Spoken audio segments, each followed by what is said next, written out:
आइए भक्तों, जानते हैं तुलसी के पास दीपक जलाने से क्या फल मिलता है।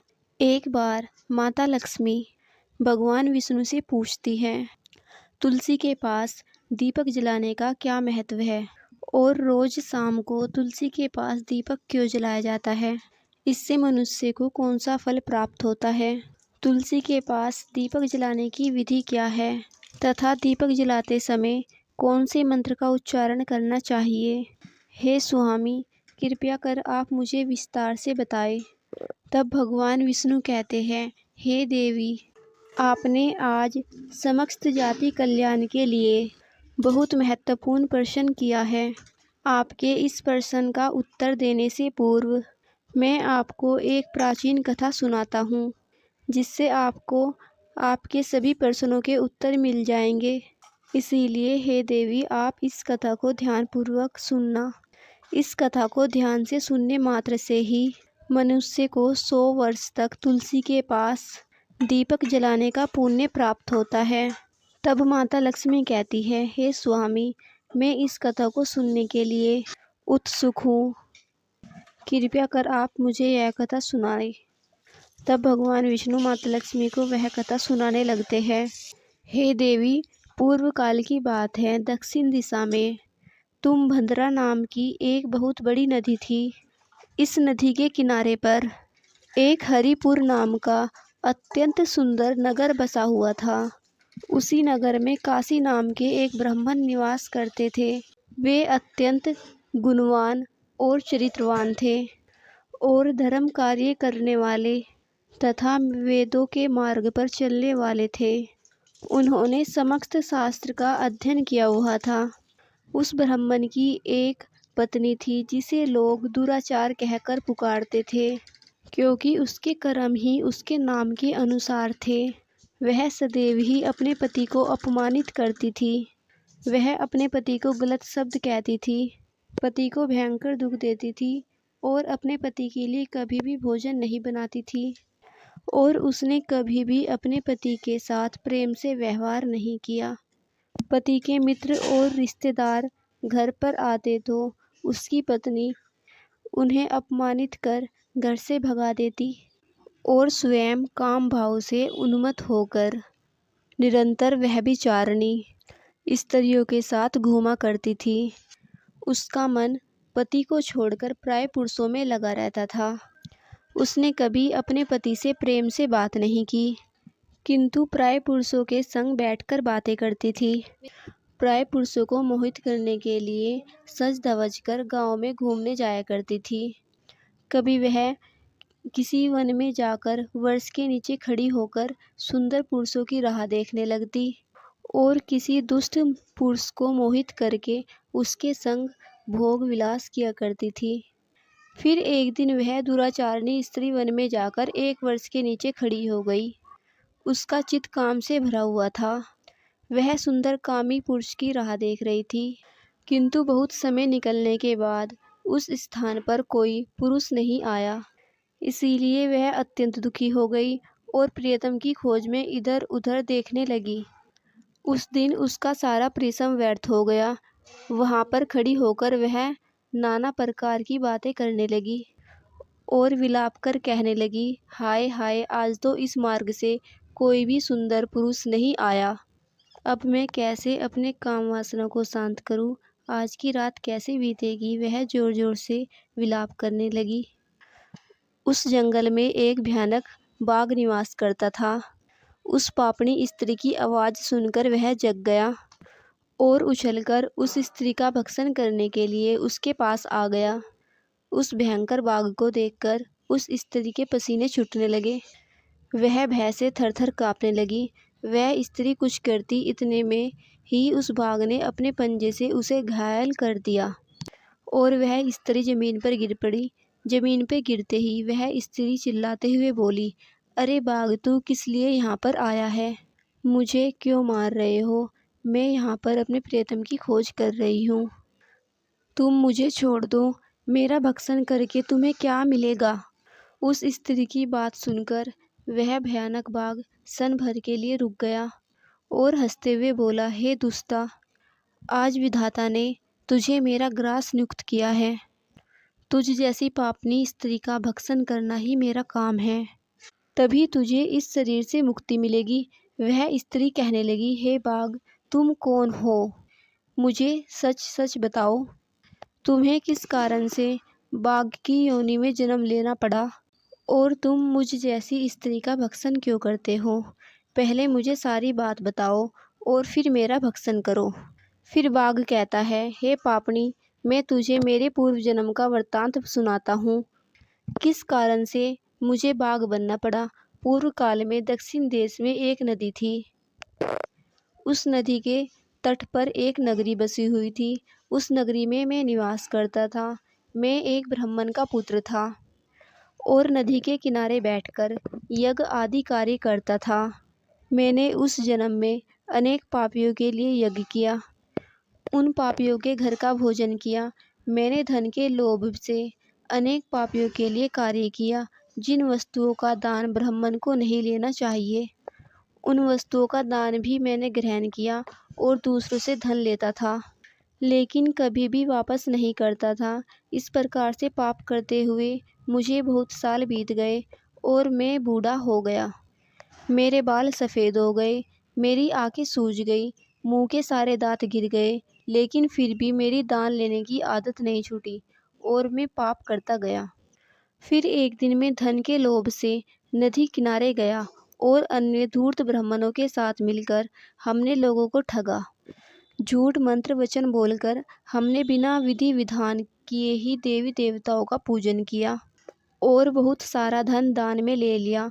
फिर उसी स्थान पर एक बीमार कुत्ते ने मेरे पैर में काट लिया और मैं मूर्छित होकर गिर पड़ा। उसी क्षण मेरे प्राण चले गए। फिर यम के दूत उस स्थान पर प्रकट हुए और मुझे पकड़कर यमपुरी ले गए। वहाँ पर यमराज ने चित्रगुप्त से मेरे कर्मों का लेखा जोखा निकालने के लिए कहा।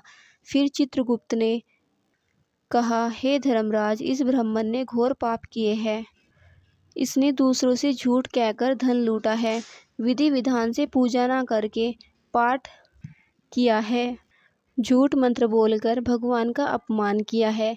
इसीलिए यह ब्राह्मण पापनी केवल नरक जाने के लिए ही योग्य है। यमराज ने अपने दूतों को आदेश देकर मुझे नरक की अग्नि में डाल दिया। अनेक वर्षों तक नरक की सजा भोगने के बाद मुझे बाघ का शरीर प्राप्त हुआ और मैं इस दुर्गम वन में निवास करने लगा। मैं अपने पूर्व जन्म के पापों को याद करके कभी महात्मा, साधु पुरुष, सती स्त्री का भक्षण नहीं करता हूँ।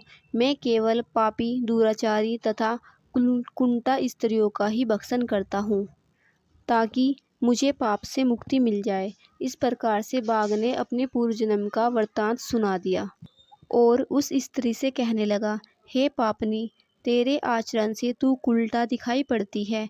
अपने पति को छोड़कर तू इस वन में अन्य पुरुषों के साथ भोग विलास करने आई है, इसीलिए आज तू मेरा ग्रास अवश्य बनेगी। इतना कहकर उस बाघ ने अपने तीक्ष्ण नाखून से उस पापी स्त्री के टुकड़े टुकड़े करके उसे खा लिया।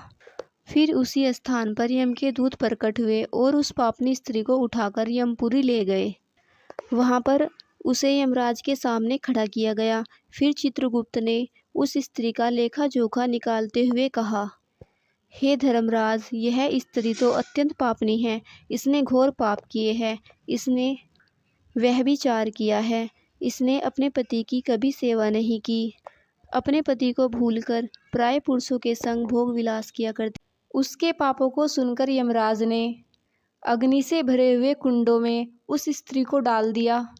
अनेक वर्षों तक उस स्त्री को कुंड में पकाया गया और फिर उसे निकालकर दूसरे नरक में डाल दिया गया।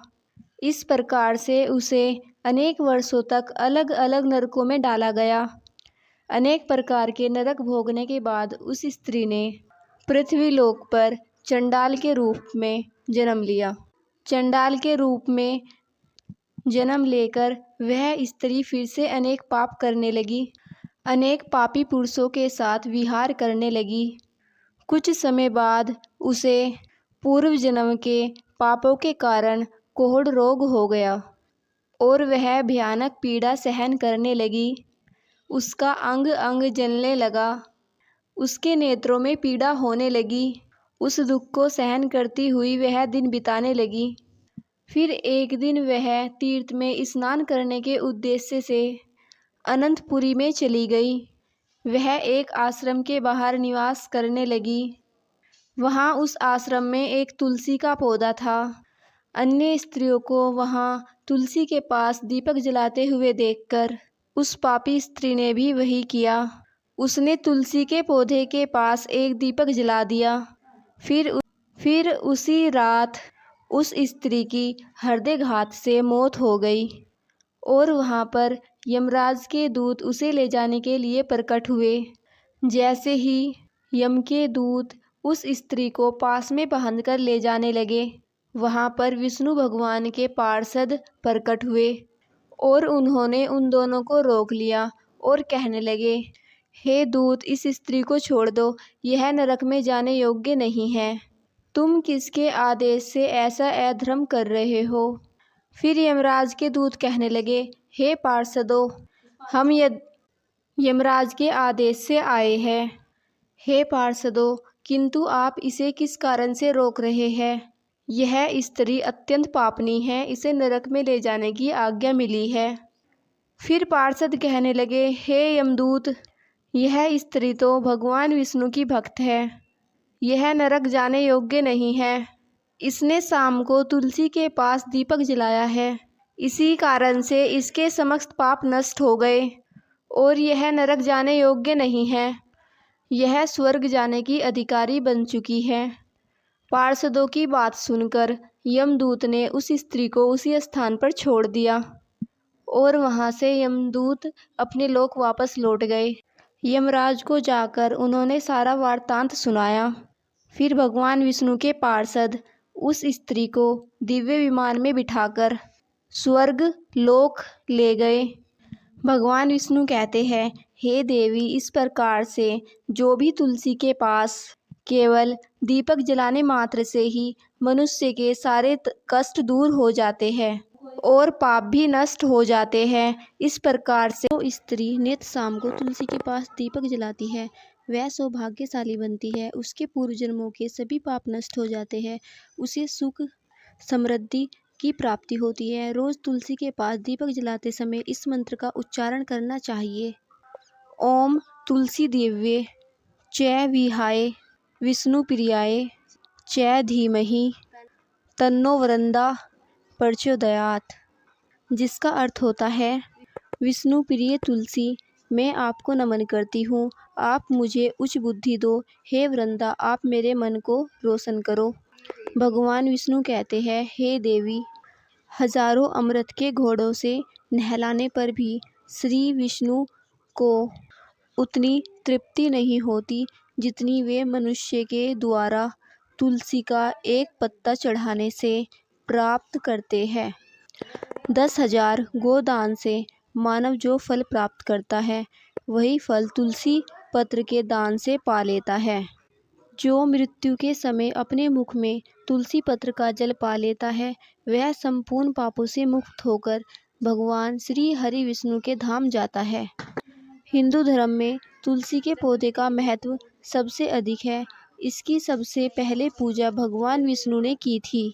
जिस प्रकार से देवी लक्ष्मी से बैकुंठ को ऐश्वर्य प्राप्त है, उसी प्रकार से बैकुंठ में तुलसी के कारण ही पवित्रता प्राप्त है। पृथ्वी लोक पर जिस स्थान पर भी तुलसी का पौधा होगा, उस स्थान पर कभी बुराई वास नहीं करेगी। ऐसा स्थान सबसे अधिक पवित्र होगा। इसी कारण से हमें हमारे घर में तुलसी का पौधा अवश्य लगाना चाहिए। इस प्रकार से भगवान विष्णु ने तुलसी के पास दिया जलाने का महत्व बताया है। अगर वीडियो अच्छी लगे, लाइक करें, शेयर करें, कमेंट करें और ऐसी ही वीडियो देखने के लिए हमारे चैनल को सब्सक्राइब करें। प्रेम से बोलो जय श्री राधे राधे राधे।